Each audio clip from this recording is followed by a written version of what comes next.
Welcome, everybody. I feel like we're in Hollywood. The sun is beating down on us. It's the light and grace of God, which works very well with today's topic, soul friends and anachara. If someone's Gaelic is better than mine, speak up. Does someone know how to pronounce that better? It's so anachara. In a soul friendship, we recognize the spirit, the living spirit in one another. Not only that, it sparks between the two of us or the all of us. And that's the living spark. That's what we feel when we have a true soul friendship. Okay. So the anachara, we all here are also soul knowers. We know the soul. We know that the soul exists, that there's a living field of consciousness that we are a part of, which is really a miracle when we understand that we are part of this matrix. So I'm speaking today from two fun books, Anachara by a Book of Celtic Wisdom by John O'Donoghue. That in. The other one is Rumi, Soul Fury, Rumi and Shams Tabriz on friendship. So we're working through the Gaelic and also the Persian today. In the 1100s, when Rumi was writing as a Sufi mystic, he said, some of us are soul knowers and some of us are radish sellers, that we're just concerned with the marketplace. So we here at ISD are soul knowers. The modern word for that would be that we're awakened. It doesn't mean we're perfected. We may say we're enlightened because we understand oneness. It still does not mean that we're perfected. In the Jewish tradition, they also talk about friendship as being one of the primary virtues and gifts of human life. You're born into a family, and as the modern phrase goes, you may not choose your family, but you can choose your friends. So they become a second family. And often you know that there's few people in your life that touch your soul. You recognize them right away. The vibration is clean and comforting, and you are at peace, or that person brings you strength. So we're talking about that type of friendship. And Rumi talked about in the Sufi tradition that there are three paths to God: prayer, meditation, and sohbet, S-O-H-B-E-T. And sohbet is what we do here at ISD. That is divine conversation from soul to soul, inspired conversation and discourse, which means I listen to you, you listen to me, and in the conversation, our wisdom sparks each other to greater wisdom. That's what they would call in the New Testament, the living spirit. That God is a living spirit, not necessarily an individual entity, that we're part of this living spirit, this matrix of consciousness. In the Celtic tradition, there was no duality.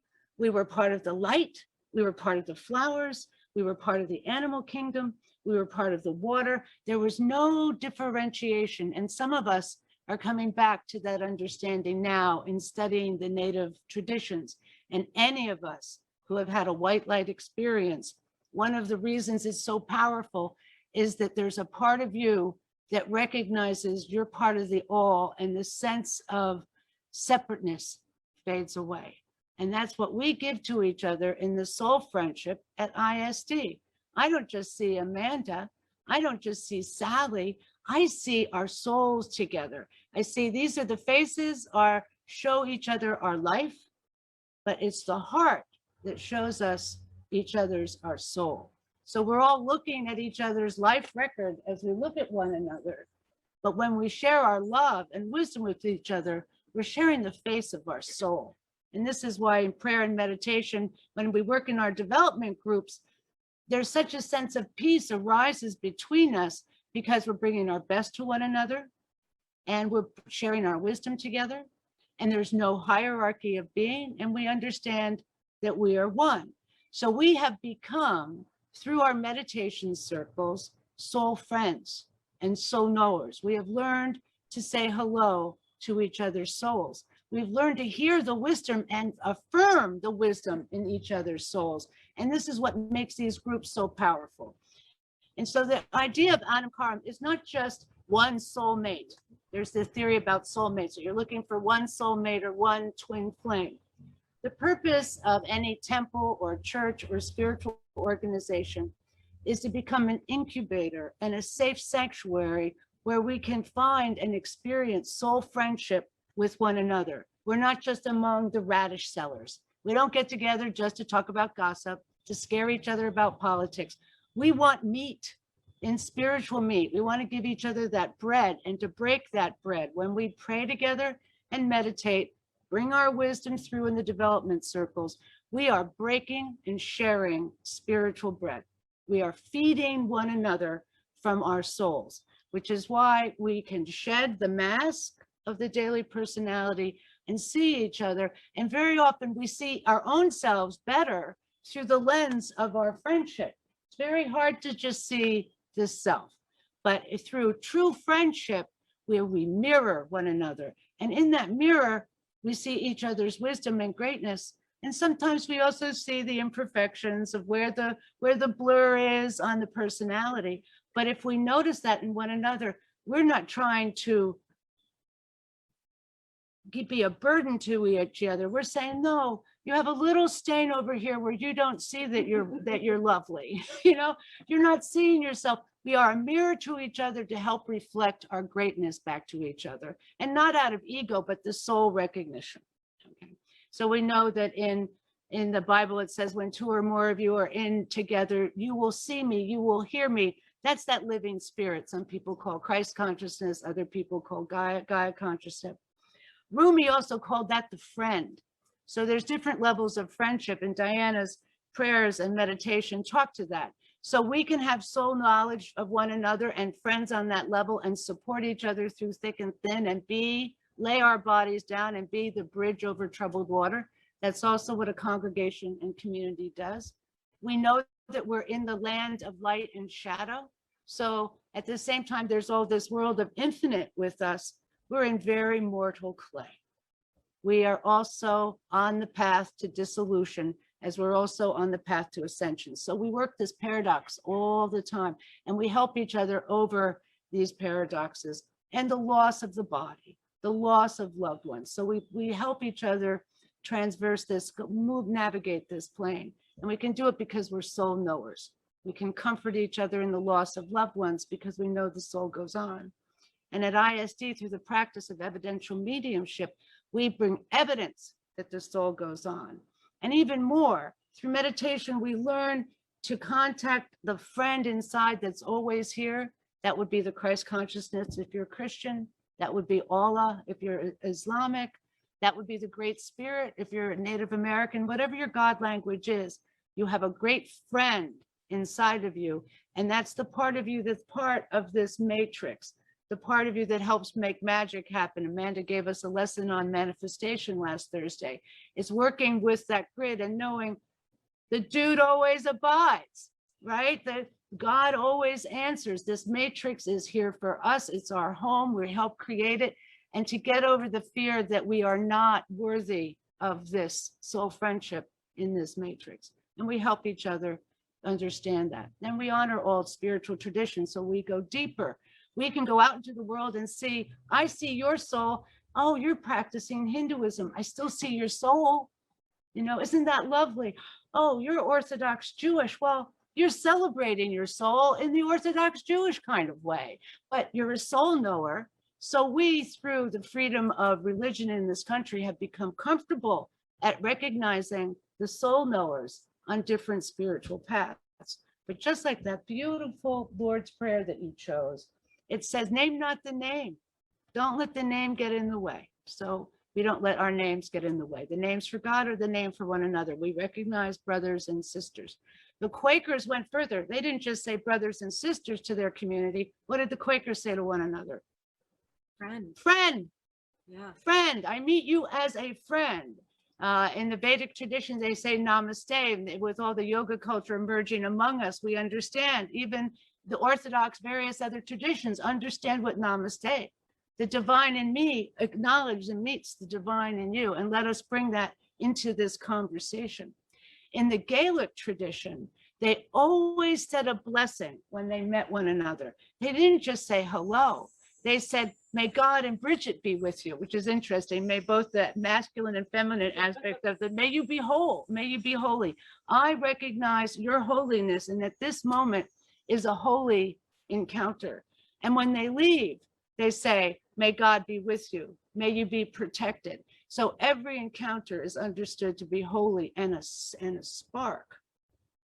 So, and it goes into so many deeper levels. So Rumi talked about the friend. So we understand we find this friend inside of us. And I have to say the blessing of working together at ISD, and it talks about this in these books, when we get together as friends, not just at ISD, but any close friendship that you have, we bring gifts to each other, gifts of knowledge, gift of life experience.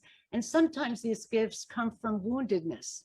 It comes from the travails that we have traveled, but we've earned something from that challenge and that travail. And I can give it to you as evidence that faith works, that there is more to life. So these gifts that we earn through difficulty is something very often the strongest gift we can give to each other, because we've lived through that human shadow.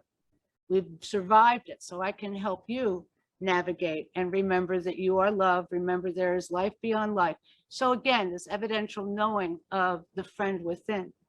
Now, so my point here was, Mando talks about ascension through self-love. This is a new thought, that we can ascend through self-love.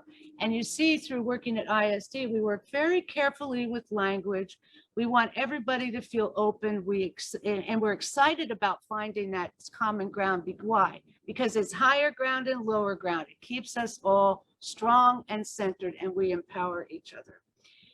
And we're not afraid of gifts that come from wounds, but we've learned that if we love one another and share our wisdom with one another, we don't focus on the woundedness of the other person. We focus and build up each other's strength.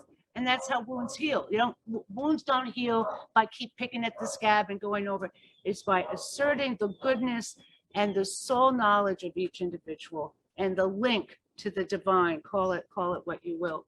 So Rumi was very good about looking for soul friends. And it said in the Gaelic tradition that St. Bridget said, who was both pagan and Christian, if you didn't have an anaptara, you were missing something in life, that you need a soul friend. We're of the age now where we can see there's many more people around us. We're not living monastic lives where you would want to have a soul friend in the monastery as a confessor, as a teacher, as a guide. We're out in the world.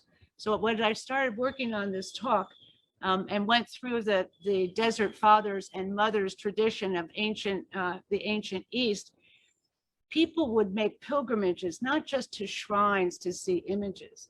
People make pilgrimage to disciples like ourselves who are meditators. The Desert Mothers and Fathers led lives of going off into the mountains to pray, to have a link to the beloved friend. They would call it in Sufism, the beloved. The Song of Songs from Egypt, which came through the Jewish tradition picked up, it's about the beloved within. Well, the Desert Fathers and Mothers, people would make pilgrimages, not so much for the shrines, but because they've received phenomenal soul guidance from these hermits in the desert, male and female. Why?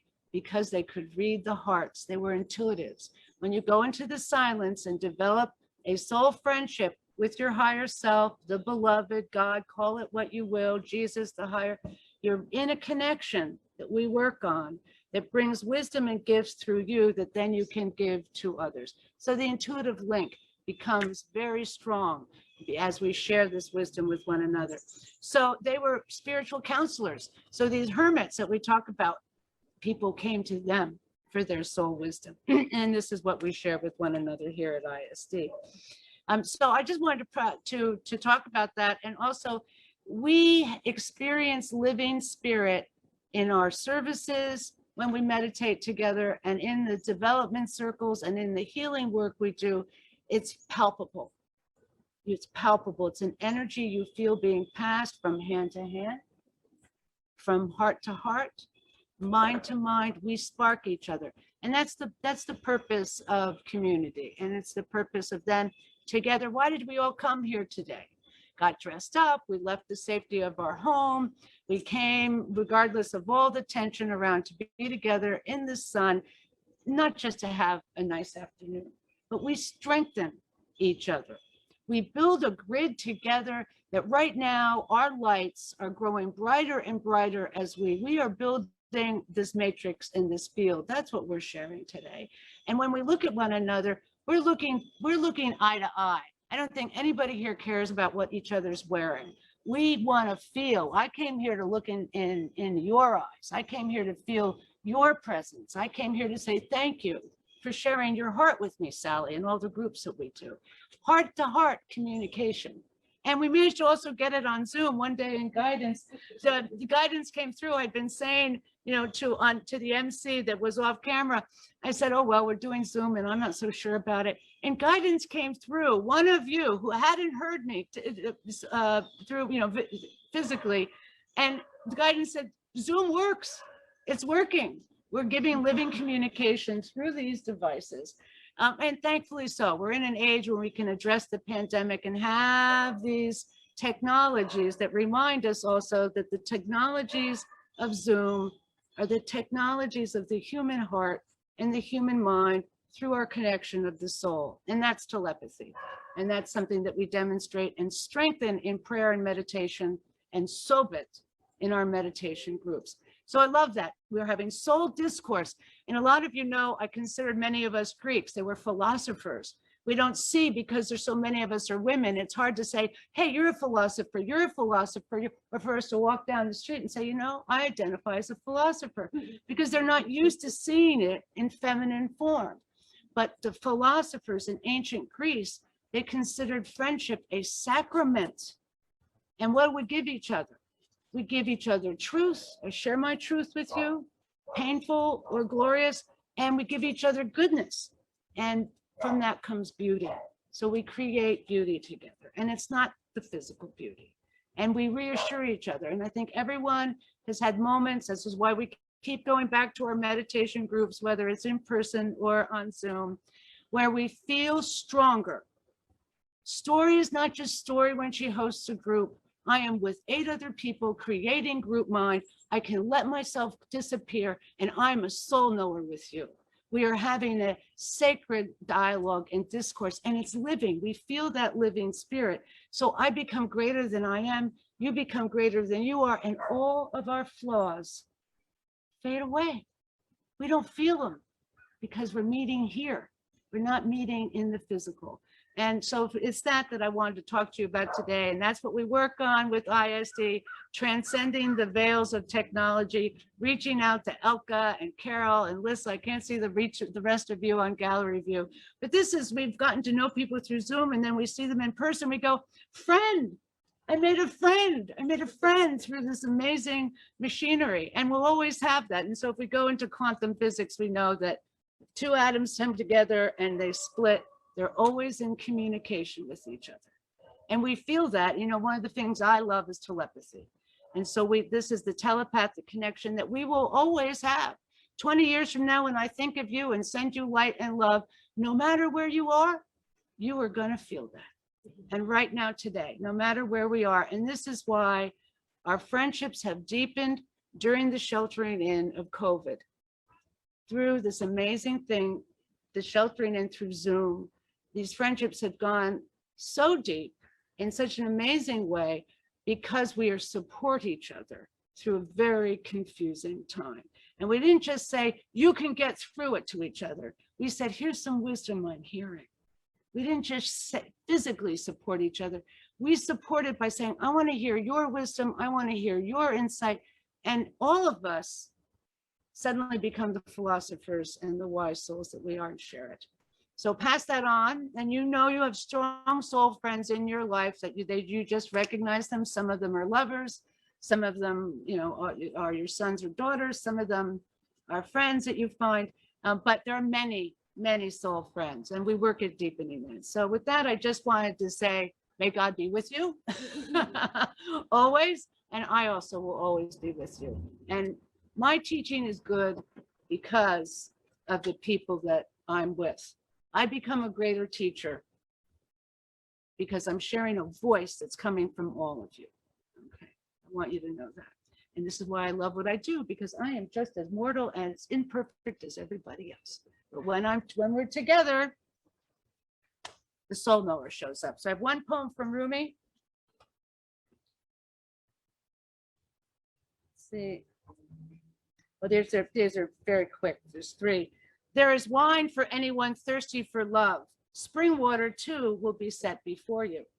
We live in a ruinous body where treasure is buried.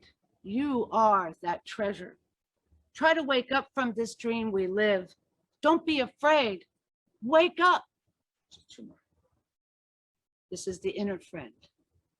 There is a same breath companion who gives you the desire to come into a sacred place. Breathe and taste that breathing to the end. Call it grace or vast generosity. It's not the same as teasing amour. It's that deeper, deeper love. And finally, from where I got the line of Radish Sellers, poem number 43. Last night, I left the Radish Sellers and went back to the dear soul companions. I went from unripe grapes to sweet grape juice. I went for those who love the dark out into the moon's round light. For each of us, our reflection of the spiritual light. Then I went to sleep with those who are fully awake.